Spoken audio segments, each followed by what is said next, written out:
Y si no, mejor dedíquense a vender pepitas o pongan su cártel de drogas. El cristiano se distingue. La vida humana del cristiano es una permanente milicia durante su paso por la tierra. No hay tregua. Y no hay tregua porque nuestra lucha no es contra sangre y carne.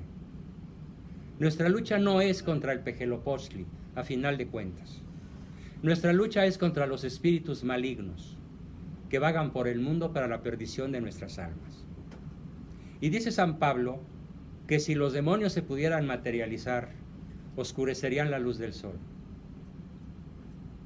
Y por eso San León XIII inventó, diseñó y pidió al mundo católico que se rece la oración a San Miguel Arcángel, de modo habitual, permanente, profundo, sincero y con profunda devoción. Porque él vio a Satanás enroscado en el altar mayor de la Basílica de San Pedro en Roma, en el Vaticano, con gestos y actitudes que demostraron que Satanás se siente dueño del planeta. Como lo dice en la película del abogado del diablo. Las guerras, el poder, la gloria, la fama. Yo los hago, yo soy el dueño, yo los reparto como yo quiero, a quienes me son fieles. Entonces, ¿qué ha perdido el mexicano aparte de su origen, aparte de su identidad? ¿Qué ha perdido el mexicano? Y aquí es donde más me voy a apretarle las tuercas. Ha perdido la conciencia de su destino. La vida eterna. No sabe para qué nacimos. El mexicano común cree, a ver, si yo le pregunto a un mexicano, oye, defíneme esperanza. Ay, que ganen mis Chivas. Me llévala. ¿Esa es toda tu esperanza? Ay, sí, que no se vayan a bajar de categoría. ¿Sí? Están perdiendo muchos puntos. Mi esperanza es que se recuperen ahora con el nuevo entrenador. Tómala. Hasta ahí termina la esperanza del mexicano. Otros dicen que me suban el sueldo. He hecho encuestas entre señoras que se pasan toda la mañana jugando bingo, allá en mi cantón, en Interlomas, la zona de poder adquisitivo más alta de América Latina. Ahí están los ricos de los ricos. Y ahí fui a caer por accidente, no porque yo sea rico, por azares del destino. ¿Y cuál es su esperanza? Ganarse el acumulado. No van más allá de ganarse el acumulado. Esa es su esperanza. ¿Y su caridad a qué se reduce? A compartir el 10% de sus ganancias con el viejo de su marido, que además ni se las merece. Entonces, ¿qué ha perdido el mexicano? Ha perdido la conciencia de dos cosas. Le voy a obsequiar mi libro virtual, Somos Inmortales, al que me conteste bien esta pregunta. Piénsenla bien. ¿Cuáles son los dos estados de conciencia más importantes en cualquier ser humano para tener una vida recta, valiosa y virtuosa? Hay dos estados de conciencia que no se pueden perder ni un segundo durante las 24 horas de nuestra vida. Y eso es justamente lo que la revolución, lo que el pacto de los generales le arrancó al mexicano. ¿Cuál es este doble estado de conciencia? Es la pregunta. Que vamos a morir. Muy bien, uno. Y la vida eterna. Y la vida eterna, dos. Bueno, los dos se llevan el premio. Muy bien, ¿no? Muy bien. Primero, el estado de conciencia de mi permanente seguridad de que voy a morir. ¿Cuándo? Nadie lo sabe. Imagínense, por favor, un ciudadano cualquiera, un mexicano común, que opera en función de estos dos estados de conciencia. Sé que me voy a morir y que esto puede ocurrir al ratito. Sé que puedo no amanecer. Sé que puedo morirme ahorita, en estos instantes, por una bala perdida, por un terremoto, por una explosión como la que pasó hace algún tiempo, donde los autos terminaron en las azoteas de las vecindades. ¿Sí? Y el segundo estado de conciencia, soy inmortal. Yo soy inmortal. Vida eterna. Yo voy a cruzar el umbral de la vida, ¿sí?, hacia la muerte. ¿Y qué va a pasar conmigo? ¿A dónde voy a ir? A donde yo escoja. Vida eterna o muerte eterna. Vida eterna o muerte eterna, sin perder la conciencia del yo. Ojo con eso. Morirse no es desmayarse. En filosofía, en psicología, en teología, juntas las tres ciencias, yo he dado una definición de lo que es morirse. Y es mi tesis central en mi libro de Somos Inmortales. La tesis central es: morirse es una explosión de conciencia. Eso es morirse. El yo humano pierde los límites. ¿Y qué conoce al momento de morir? A Dios. ¿Y qué más conoce? Todo lo que hizo y dejó de hacer. Conoce las consecuencias de sus acciones. Conoce el bien y el mal que hizo. Y conoce qué escogió como vida eterna. No qué bola se sacó. No qué bingo le tocó o no le tocó. Porque la vida eterna no es una cuestión de que me toque algo, como en la suerte, en el bingo, en la lotería. La vida eterna se escoge desde aquí. Por eso mi libro fundamental. Solo la persona virtuosa es feliz.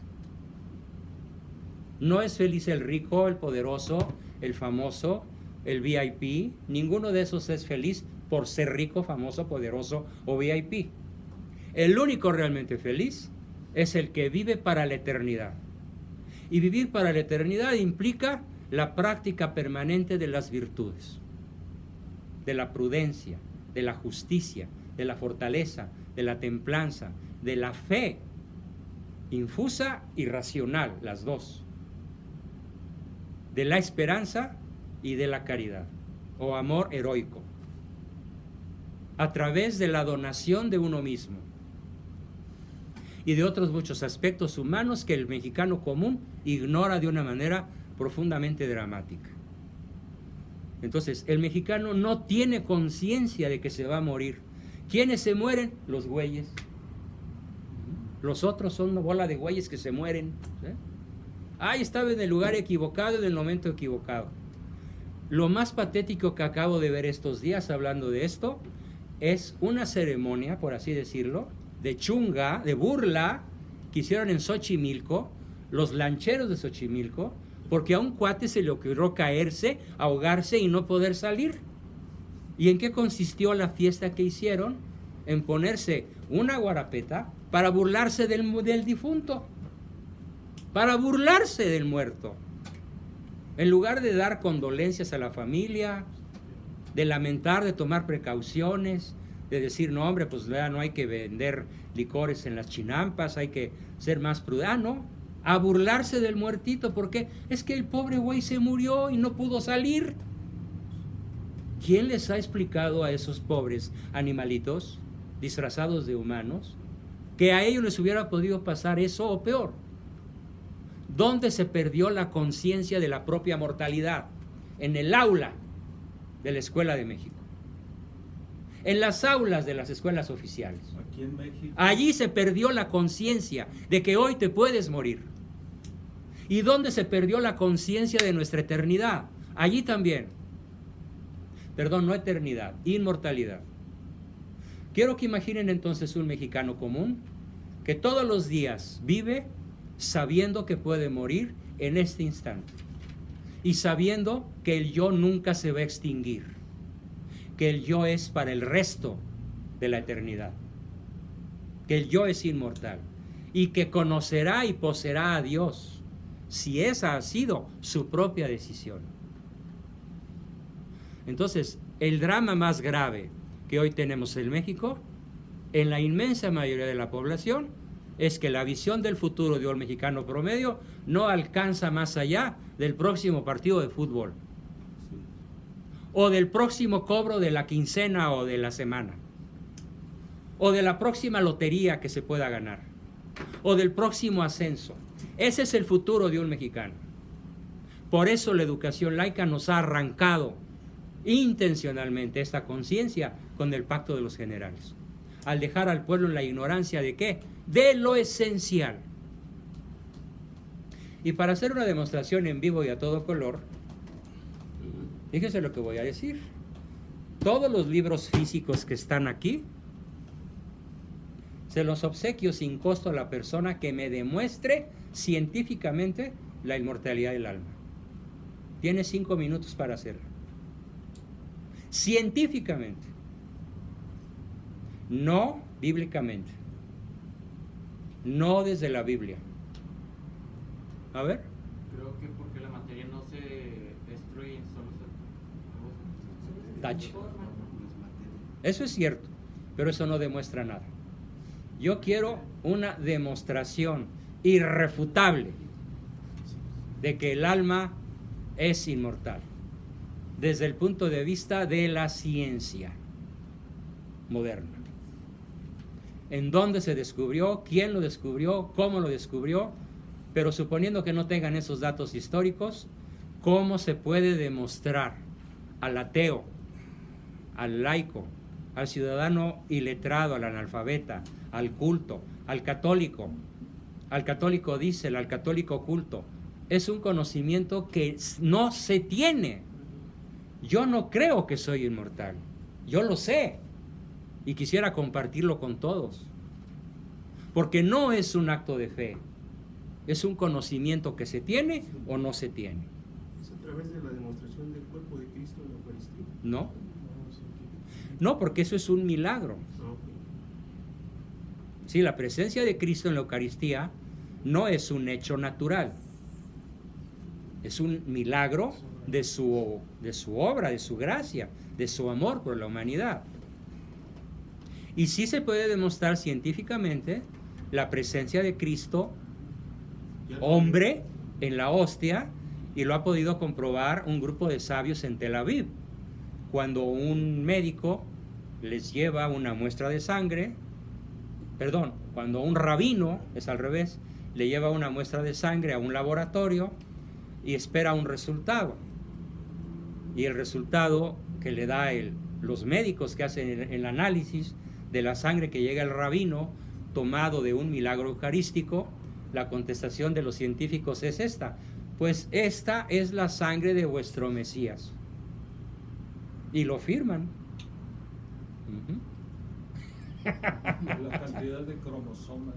Se puede saber científicamente que el milagro del anciano, el milagro de aquí y de por allá, que hay 60 milagros eucarísticos en la tierra, es el cuerpo de Cristo de modo científico. Pero esa no es la pregunta. La pregunta es: ¿y cómo sabemos que el ser humano nunca perderá la conciencia de sí mismo, que al morir su conciencia se expande, conoce a Dios y sucede lo siguiente?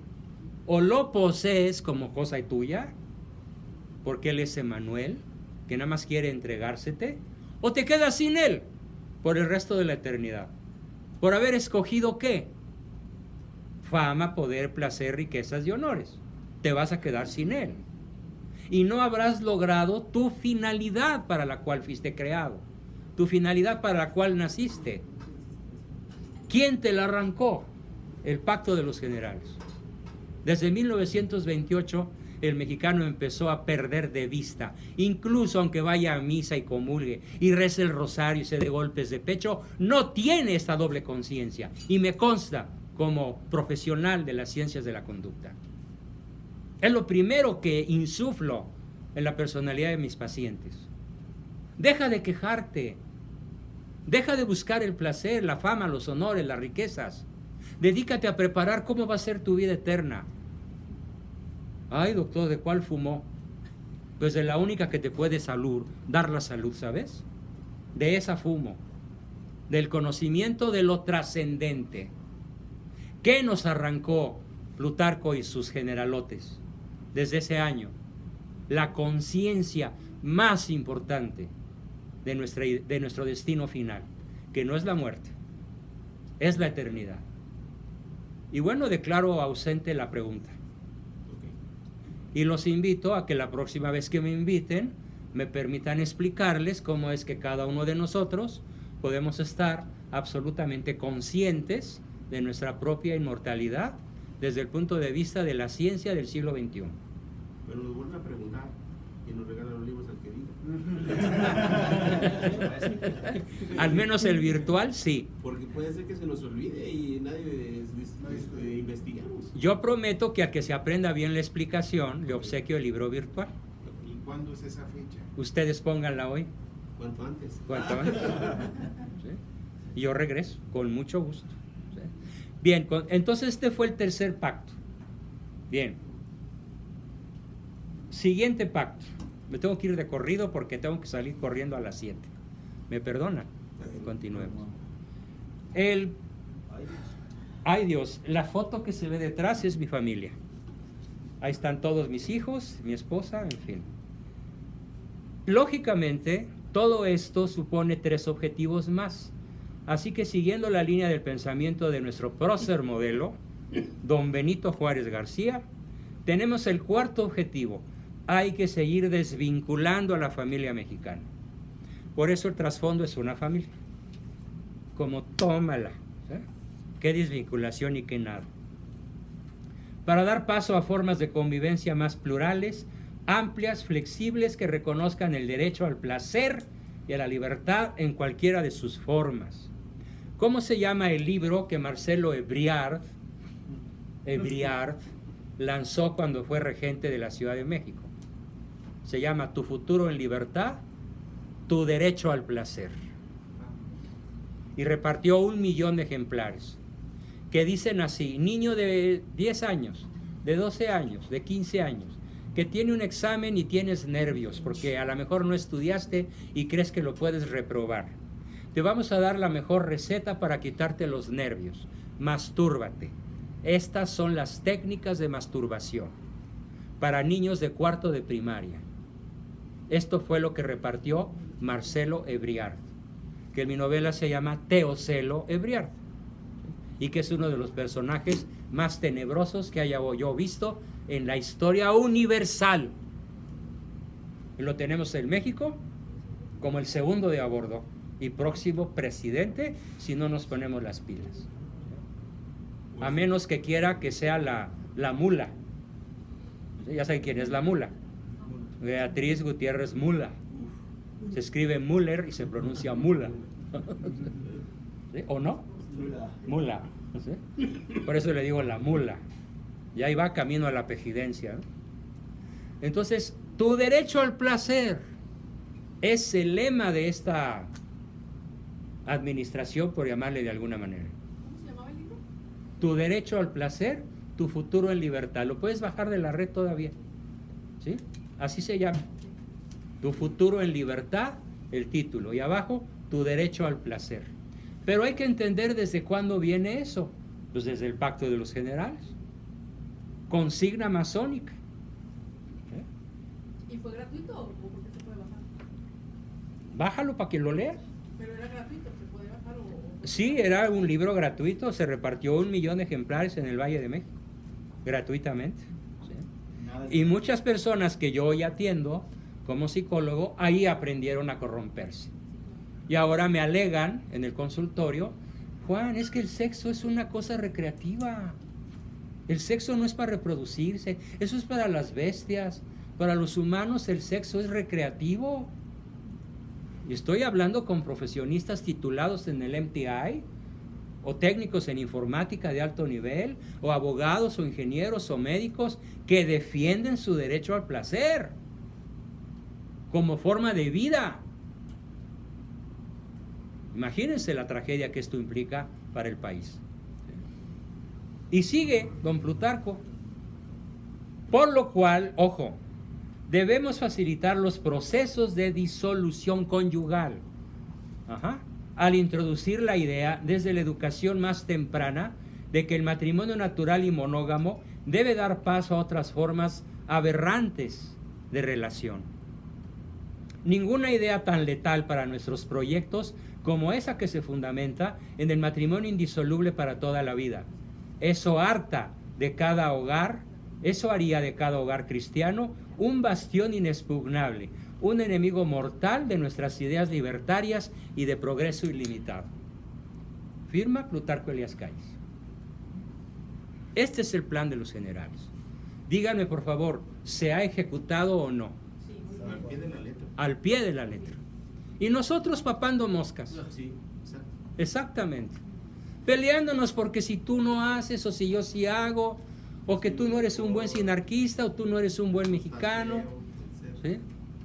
En vez de concentrar todas nuestras energías en una verdadera unidad, en una verdadera vida religiosa, como la diseñó Iturbide, como la soñó para la nación mexicana.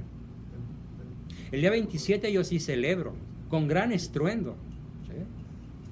Si puedo juntar a mi familia, la reúno, y si no, con los que estén.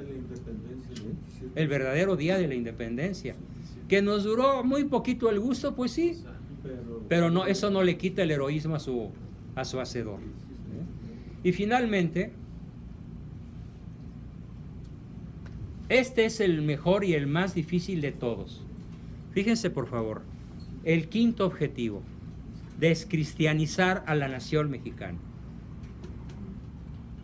Fue el objetivo estratégico más valioso para ellos. Porque mientras ese malvado crucificado, fíjense por favor el lenguaje de Plutarco.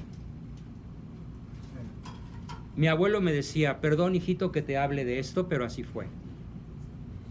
Conste que estaba hablando con un niño de 9 años.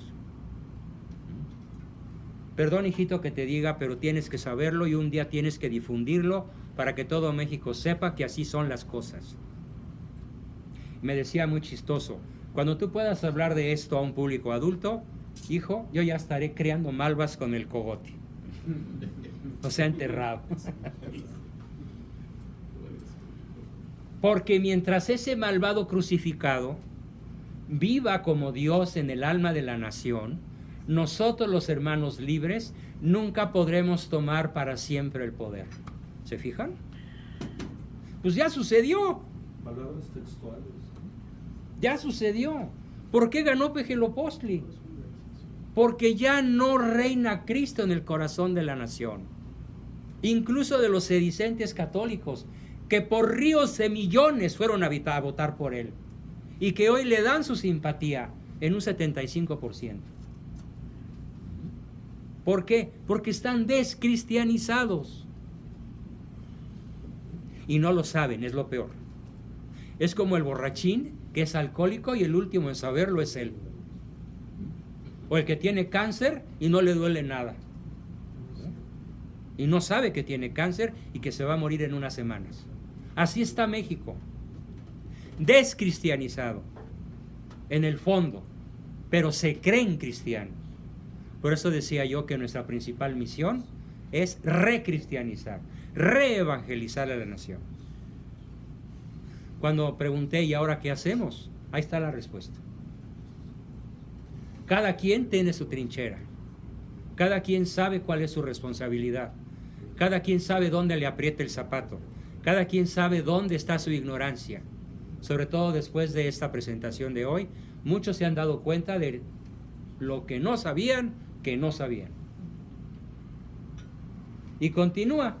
Ya estamos viendo como necesario el diálogo con los miserables papólatas cristeros, que avanzan tomando nuestras ciudades para volver a abrir sus miserables templos dedicados a un Dios falso, y que es falso precisamente porque en vez de vivir el feliz, muere en la ignominia y nos pide lo mismo.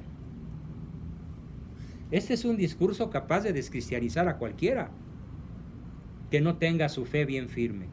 Sí es cierto, ¿verdad? Cristo pide puras cosas feas, ¿no? Me pide renunciar al sexo, renunciar a la mujer que me encanta, a la droga, a la diversión, a la pachanga, al baile. No, qué mala onda está Cristo, ¿no? Entonces, ¿para qué voy a misa? ¿Para qué me confieso? Para los cristianos todo es pecado, si todo está rico, todo lo que el cristianismo prohíbe o mata o hace daño según ellos, y la neta es que yo me la paso de pelos. Ya está descristianizado. ¿Quién lo hizo? Pues los generales, con la terrible complicidad silenciosa de la jerarquía católica. ¿Conocen ustedes algún obispo, algún cardenal, algún arzobispo que todos los días golpee sobre la mesa y nos despierte al conocimiento de la verdad? Díganme nombres. Bueno, el de Guadalajara como que medio quería, pero lo quisieron matar 2 o 3 veces. Pues yo que él ya hubiera muerto. Pero la sangre de los mártires es semilla de cristianos. Imagínense que Guadalajara pudiera decir: tenemos un obispo, tenemos un cardenal asesinado por proclamar la verdad. ¿Tú sabes cuántos lo seguirían? Millones. Pero hoy vive muy cómodamente en su mansión, tipo árabe. A lo mejor por eso han bloqueado el templo de los mártires, ¿verdad? Que no se construya. Ujú. Claro, claro. Y sigue. Otro Arturo Lona en Oaxaca. Ajá. También tuvo muchos atentados. Sí. Lo explicaré brevemente, si bien es muy amplio. Conste, estamos escuchando al jefe máximo de la revolución. A Cristo el infame se le destruye mediante el humanismo antropocéntrico, tan efectivo como ir creando un espíritu de protestantismo. De ahí el apoyo a las sectas. Papa Francisco es lo que hace, humanismo antropocéntrico. Lamentablemente todo hace indicar Papa Francisco que es sí, humanista. aunque yo me reservo mi opinión No, pero después del sínodo de la Amazonia. es humanista. Vamos a esperar a ver qué pasa. Ya pasó algo, ya dijo Francisco, bien dicho, varón y mujer nos creó. Si para octubre o noviembre él ratifica esto y ratifica la doctrina de 2000 años, es papa. Y si no, el papa es Benedicto. ¿Qué va a pasar? No soy profeta. Es lo único que no soy. ¿Puedo repetir para octubre? ¿Qué? Para octubre tendremos la definición de Francisco escrita y oficial sobre lo que suceda en el sínodo de la Amazonia. El que acaba de pasar. No, el que está El que sucediendo. el que viene. Y termina a fines de octubre. Sí. Si la definición de él es tan clara y tan ortodoxa como la que acaba de hacer acerca del sexo, varón y mujer nos creó, y la ideología de género es una ideología de muerte, lo dijo con toda claridad hace 3-4 semanas, Ajá. en su última carta, varón y mujer nos creó. Si él ratifica esto después de la Amazonia, habrá que reconocer que es papa. Sí. Si no lo ratifica, o si nos sale con una jalada de estas, de un antropocentrismo light, entonces el papa es Benedicto XVI.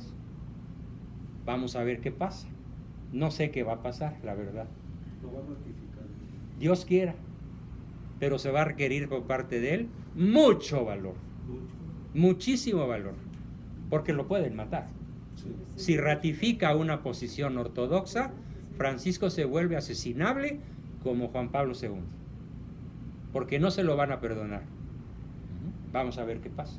Dios quiere. Dios quiera. Bueno, pues oremos por eso, ¿no? Sí. Y el fundamental, que nadie quiera llegar al martirio, como lo anhelan los estúpidos y desprezables cristeros, por defender su afición a Cristo. Entonces, la descristianización de la nación mexicana fue el quinto pacto.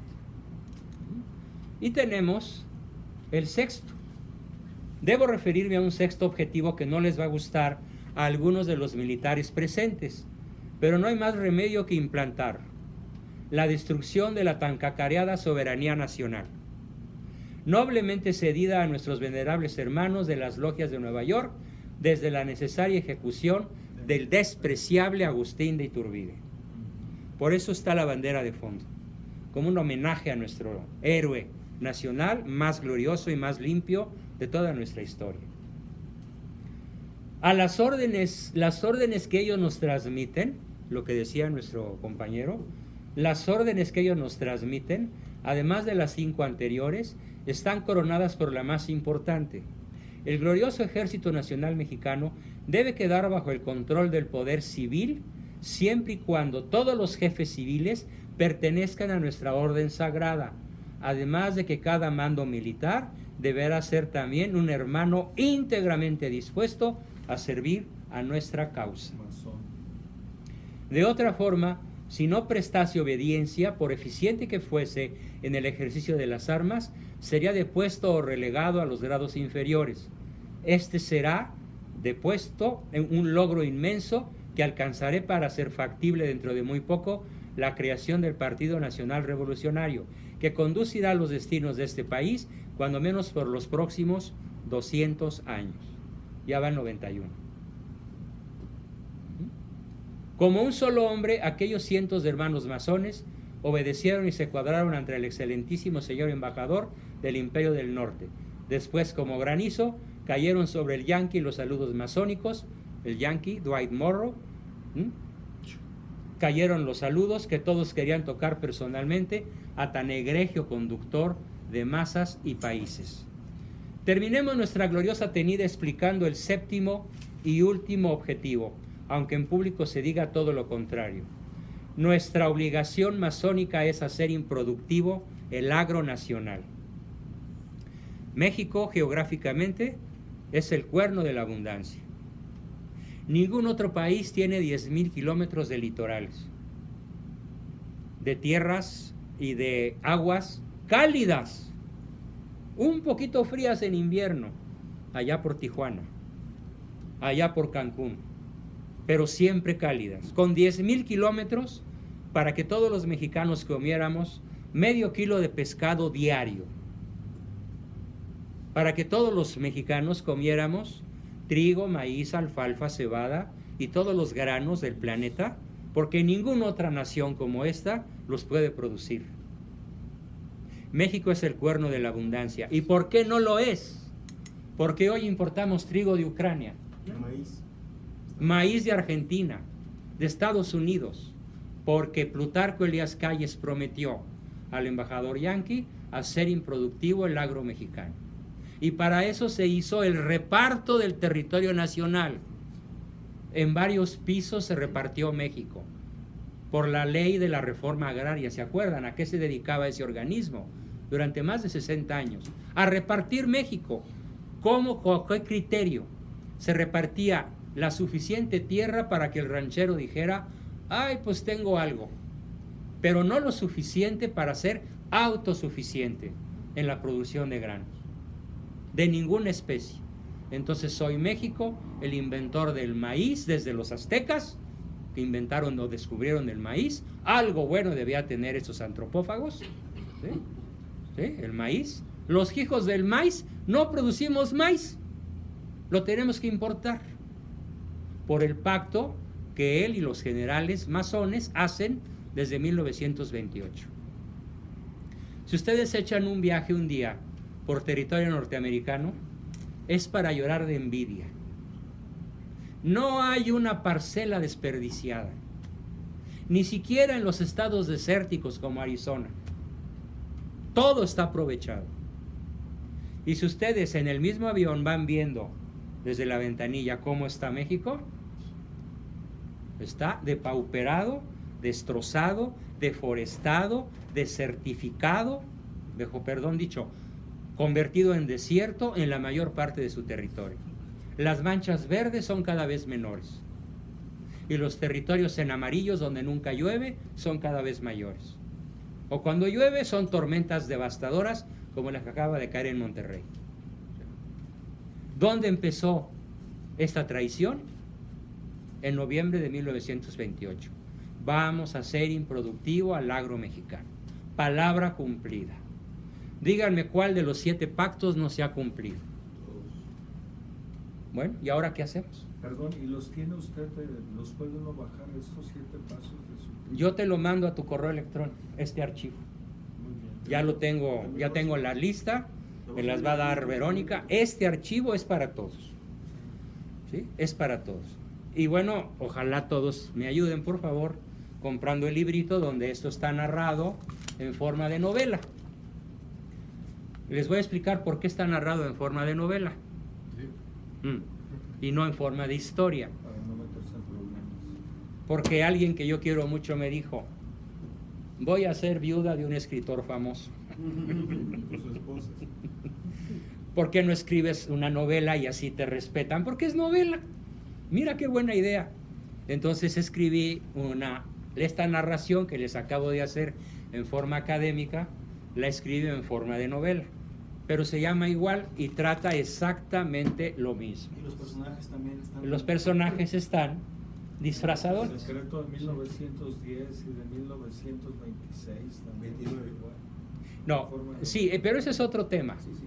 Es otro tema que estoy estudiando y también pienso publicar algo, pero ahorita el pacto más destructor de México es este pacto de 7 aristas con el cual se repartieron el territorio, se perpetuaron en el poder, nos mantienen en la ignorancia, descristianizaron a la nación, desvincularon a la familia, volvieron improductivo al campo. Y además se cedió la soberanía nacional. Así que a partir de ahora el costo que otros deberán pagar, sobre todo los más pobres, los católicos y los ineptos campesinos, es la destrucción sistemática del campo. Para dentro de 80 o 90 años, todos los especialistas en el tema deberán poder decir con datos duros que el agro mexicano es un verdadero desastre. Bueno, yo tengo un súper amigo que fue gobernador de Jalisco, un hombre muy honesto, don Alberto Cárdenas Jiménez. Fui su asesor durante los últimos 3 años de su mandato. Y él fue el que me dio este dato. Juan, agropecuariamente, México está perdido. Y era el ministro de la Secretaría de Agricultura y Ganadería con Fox. Alberto Cárdenas. No puedo... Absolutamente nada, porque me decía, ¿cómo voy a revertir en 6 años una historia de 90 años? De 80 y tantos años. Imposible. Y lloraba, lloraba de tristeza don Alberto, el caballo negro.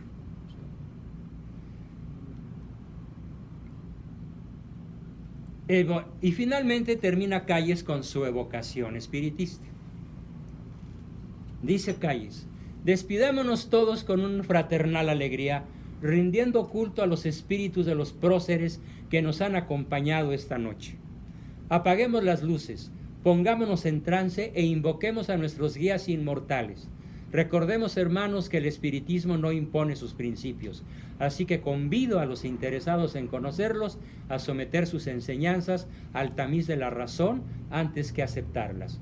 Yo he sido bendecido con el don de la mediumnidad que me permite la comunicación con los espíritus de los hombres libres que se han anticipado a nosotros.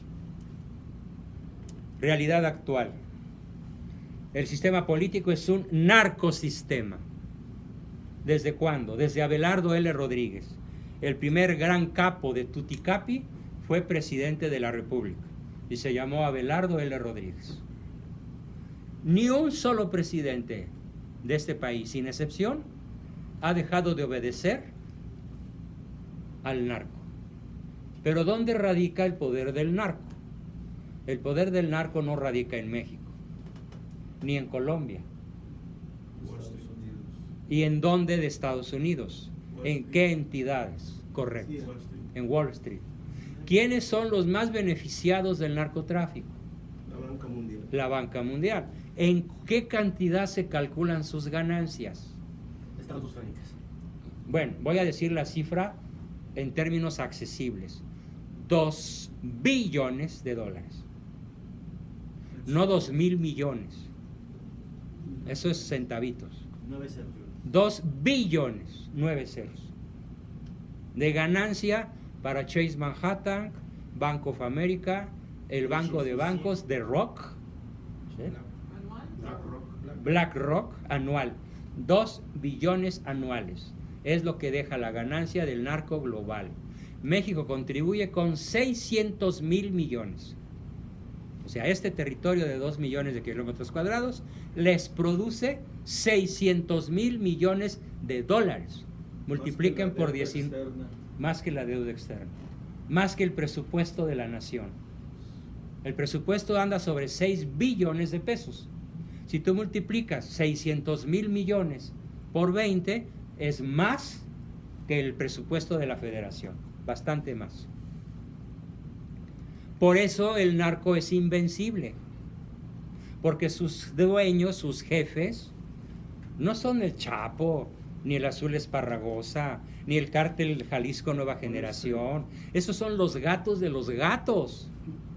¿Sí? Si quieren saber realmente la historia del narcotráfico, por favor, lean mi novela, ¿sí?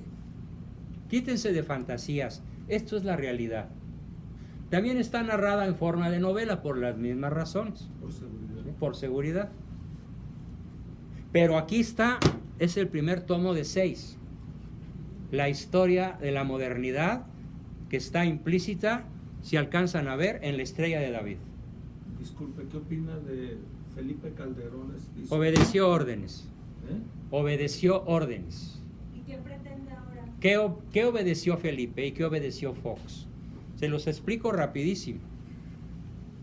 La orden fue: necesitamos un proveedor designado que garantice el paso de entre 3,000 y 5,000 toneladas de cocaína anuales a los Estados Unidos, sin que queden decomisadas ni perdidas, y que además sean controlables. Y entonces le piden a Fox: nómbranos un tipo inteligente, bien armado, con muchos recursos, con una pandilla de sicarios bien armada.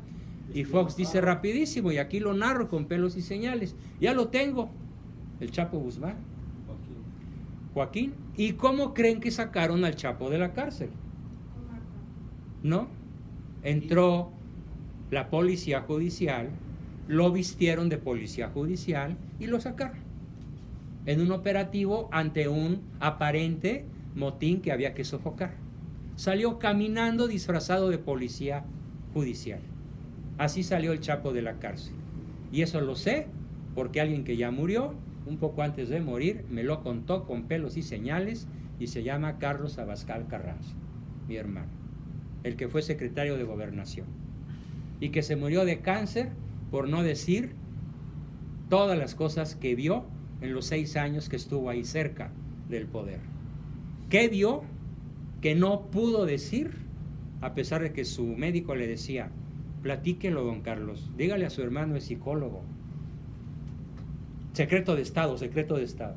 Y se murió con un cáncer de la punta de la lengua a la punta del estómago, por no hablar. Pero algunas cosas alcanzó a decir, entre otras, cómo salió el Chapo de la cárcel. ¿Y por qué salió? Como proveedor designado. ¿Cuántos años fue protegido el Chapo exactamente? 13 años, como proveedor designado. Lo mismo hizo Calderón. Combatió a todos, hizo matazón de narcos en todo México. Son los famosos muertos de Calderón que le achaca a la izquierda. No tantos como los que lleva este, por supuesto. Pero el problema es que Calderón no combatió el narcotráfico. Mi tesis es que porque no pudo. ¿Quién combate contra un ejército que tiene un financiamiento anual de 2 billones de dólares? Nadie. ¿Quién se le puede oponer? Nadie. Ni la Federación Rusa. Además están en el ajo. ¿Eh? Disculpe, ¿cómo